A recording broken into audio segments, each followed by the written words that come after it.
Hi everybody, welcome back to the channel. It's another Mythic Monday, and today, while technically not a Mythic Legions, it is made by the Four Horsemen, and that's good enough for me. Today we're going to be taking a look at the Zolocon exclusive Warrior Beasts Headhunter.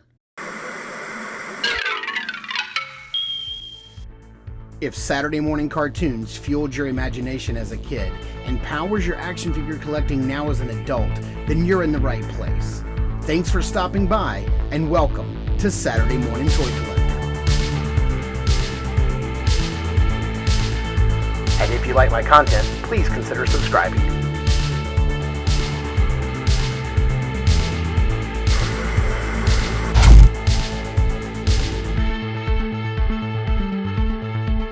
And here we have a closer look at the package. You can see it has the little hologram sticker here. It says Zolocon 2025. You're not going to see any Mythic Legions branding on here. You will see the Four Horsemen logo here on the side, but you're going to get that Warrior Beast logo and the fire on the front. You're going to get a little bio for the Headhunter. It just says the forest is teeming with creatures that hunt by day, but only a few emerge at dusk. Among them, none are as terrifying as the Headhunter.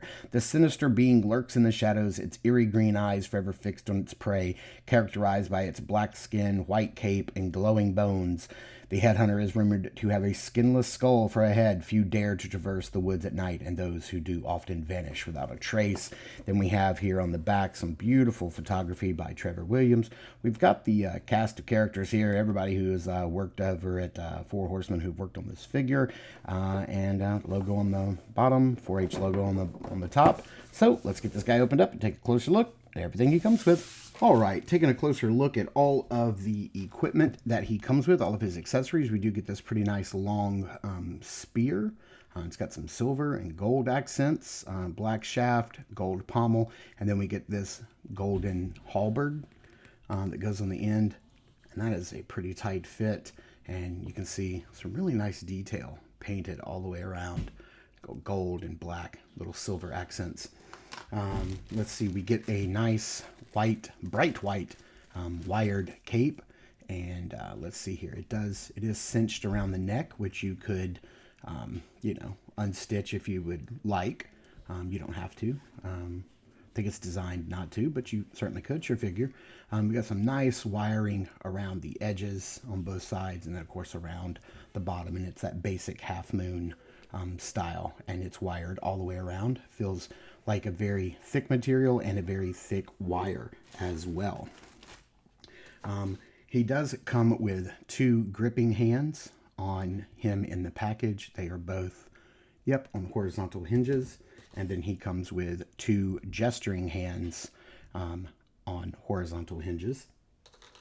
He comes with 3 different head sculpts. So we have this head that has some deep set green. There's some bright green down deep in the eye sockets. And this jaw does not open, but it's nice and bright and white all the way around. Bone white. And then we have another head, extremely similar in every way, except for this has the articulated jaw that opens and closes. Same dark green. I don't know if that's picking up on the camera, but deep green in the eyes. It's otherwise the exact same sculpt. It's just our articulated jaw. And then we do get the half jaw that is just the articulated jaw with no lower jaw connected, so you can see that it is the exact same underneath.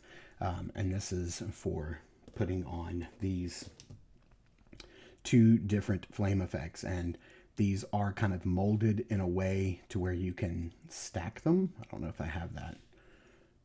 Let's see. Yeah, like this. They are they nest inside of one another. You can see that that's how they kind of nest together, and you can put the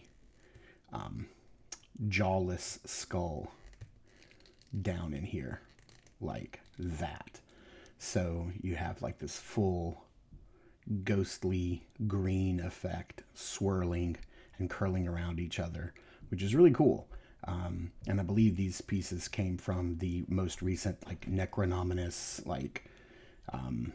like undead builders pack. But you also could just use this singular one with the jaw, with the jaw, whether it's the hinged jaw or the regular jaw. So you certainly could put, you know, let's try the, so it does look nice with just the singular one, or if you wanted to nest them and put the half jaw on. There we have it. And there you can see the two are stacked neatly on top of one another, and using the half jaw, you can have that higher flame effect. It looks pretty cool. And then one other thing I wanted to show you before we move on is how these little parts fit. And I think they're kind of keyed in a way to where you can plug them into the eyes. Do I have the wrong head on? Oh, yes, I do. It looks like they only plug into the half head. So I apologize. I thought they plugged into all heads, but it looks like they only plug into the half head, the half skull. And then you can plug in these little eye pieces, these little smoke pieces for the eyes, and have the ethereal, ghostly flames coming out of the head. So yeah, there you go. And yeah, man, that looks pretty dope. Let's hit it with that black light. Yep. That looks really, really, really cool. Nice idea having the flames come out of the eyes. If I stop knocking them out, that is. And here is the headhunter just standing straight up and down right out of the package. No extra accessories or anything on him. And we're just taking a closer look at him in 360. He does come with the new boots that are from the legendary barbarian, who we took a look at last week. He has the arm wraps, which look to be the ones from the Anubis figura obscura, and that belt piece looks like the one from Sir Gideon Heaven's brand, which is really nice, just painted in white. And then it does look like he has a brand new exclusive like loincloth piece, the soft goods, but they look kind of leather-like. So let's punch in on some of that detail and get him off the rotating base. And here he is up close and personal, and I do have the unhinged static jaw head on him right now, but you can see that nice paint job on all of the bones, giving, you know, straight up scare glow vibes. You can see the hands are painted all the way down to the fingers, which is really nice. We do have that nice belt painted up in the gray and silver and white. Looks really, really good. And then, yeah, this is a faux leather-like. It's kind of like a pleather-like material, but it is very soft, but it's got sort of like a snakeskin pattern on there, and that looks pretty nice. I think I kind of like it hanging down a little bit more in the front. Nice pouches on the belt. One snaps, one is a strap, which is really cool, and then the paint continues down. And I do have a black light, so let me see if I turn my lights off, if you can see how he reacts to the black lights. The paint glows very, very brightly, which looks really cool. And I think that looks great. And I need to change the batteries in this black light. It's kind of, you can see how bright and vibrant the reflection is. It looks great. I'm digging that. And it even retains a little bit of that glow. But once I pop these lights back on, it just goes right back to normal. So yeah, let's get his cape on and give him a quick comparison to the Zolocon exclusive from last year. So here is our headhunter, and then here is our skeleton man from last year from Zolocon. And you can see, you know, each year they're going to be repaints. They are going to be like very simple repaints, but very effective in their color usage.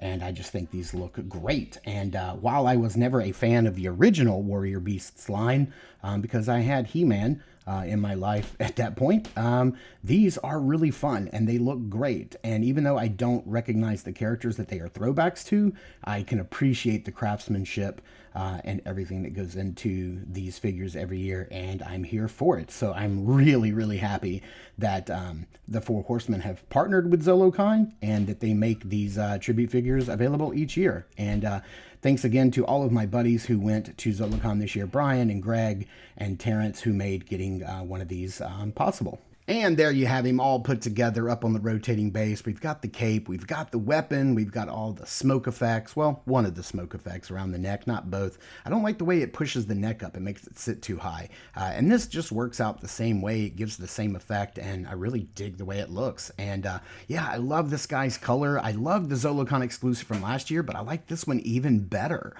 for some reason. And yeah, I'm glad to like be growing my Warrior Beasts lineup of tribute figures from 4-H, and I'm really glad that they have partnered with Zolocon to make this happen, because I think they are a very unique and nicely designed group of subgroup of figures that I get to add to my shelf. But who am I kidding? This guy is going to be some graveyard specter who's going to be raising some graveyard knights here soon. As soon as I get them back from Toylanta, I'm going to be picking up a set from Articulated Empire, my good friend Steve. So yeah, this guy is great. Hopefully you've had a chance to get your hands on him, and if not, don't worry, because this guy will be available on 4-H's website sometime later this year in a mainline release. He'll have, a couple of pieces that won't be, included that were exclusive to the Zolocon, but for the most part, you'll be able to get this guy and add him to your shelf. So thank you guys so much for tuning in and watching. I super appreciate it. Please continue to check us out over at Instagram at Saturday Morning Toy Collector. I am your Saturday Morning Toy Collector, Mark, and I will see you in the toy aisles.